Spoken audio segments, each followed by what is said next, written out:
ఇప్పుడు no cost cough syrup తో 60 రూపాయల విలువ గల ఇన్హేలర్ పూర్తిగా ఉచితం. దెబ్బకి దగ్గు జలుబు మాయం. మీరు నాన్ వెజ్ లవర్సా? అయితే తస్మాత్ జాగ్రత్త. చికెన్, మటన్, పాయ, బోటి అంటూ లొట్టలేసుకుని తింటున్నారా? అయితే మీ జీవితానికి కాలం చెల్లిపోయినట్టే. మీరు తింటుంది నాన్ వెజ్ కాదు, కాలకూట విషం. తిన్నారంటే పాడెక్కాల్సిందే. నగరంలోని ఒక గోదాంలో ఏకంగా 14,000 కిలోల కుళ్ళిపోయిన మాంసాన్ని పట్టుకున్నారు అధికారులు. సిటీలో వందలాది హోటల్స్, రెస్టారెంట్లకు ఇక్కడి నుంచే మాంసం సప్లై అవుతోందట. అంటే మీరు తిన్న మాంసం కూడా ఈ కుళ్ళిపోయిన మాంసం అయి ఉంటుంది. ఈ సంచుల్లో ఉన్నదంతా మేక, గొర్రె మాంసం. కొన్ని వారాల పాటు నిల్వ ఉంచిన కల్తీ, కుళ్ళిపోయిన మాంసం. ఎన్ని వారాలైనా పాడవకుండా ఉండేందుకు మాంసాన్ని నీటిలో నానబెట్టి హానికర కెమికల్స్ కలిపి ఫ్రీజర్లలో ఉంచుతున్నారు. 100, 1000 కాదు, ఏకంగా 14,000 కిలోల మాంసాన్ని పట్టుకున్నారు అధికారులు. ఓల్డ్ సిటీ మంగళాట పరిధిలోని A to Z sheep and goat offals పేరుతో మాంసం వ్యాపారం నిర్వహిస్తున్నాడు అఫ్రోజ్. ఓ గోదాంను అడ్డాగా చేసుకుని పాడైపోయిన, కుళ్ళిపోయిన మాంసాన్ని హోల్సేల్ పేరుతో అమ్ముతున్నాడు. ఈ గోదాంపై హెచ్ఫాస్ట్ అధికారులు, GHMC అధికారులతో కలిసి గోల్కొండ టాస్క్ ఫోర్స్ అధికారులు సోదాలు జరిపారు. గోదాంలో ఏకంగా 14,000 కిలోల కుళ్ళిపోయిన మాంసాన్ని గుర్తించారు.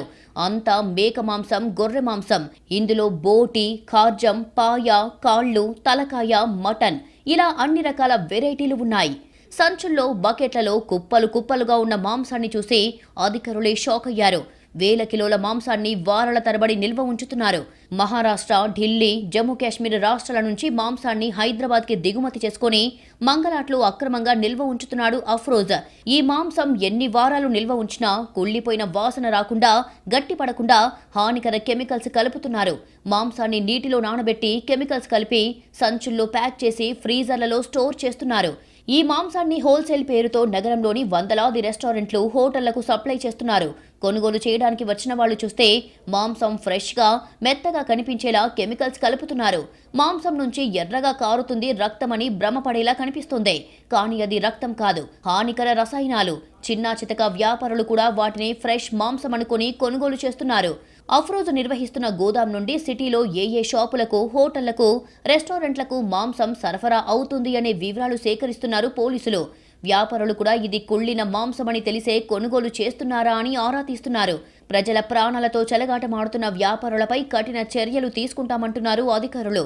గోదాంను సీజ్ చేసి మాంసాన్ని కాల్ చేశారు అధికారులు. ఒక్క గోదాంలోనే 14,000 కిలోల మాంసం లభ్యమయ్యిందంటే నిత్యం ఎన్ని హోటళ్లకు ఈ ప్రమాదకర మాంసం సప్లై అవుతుందో అర్థం చేసుకోవచ్చు. ప్రజలు బయట ఫుడ్ తినేటప్పుడు, ముఖ్యంగా నాన్ వెజ్ తినేటప్పుడు అప్రమత్తంగా ఉండాలని సూచిస్తున్నారు పోలీసులు.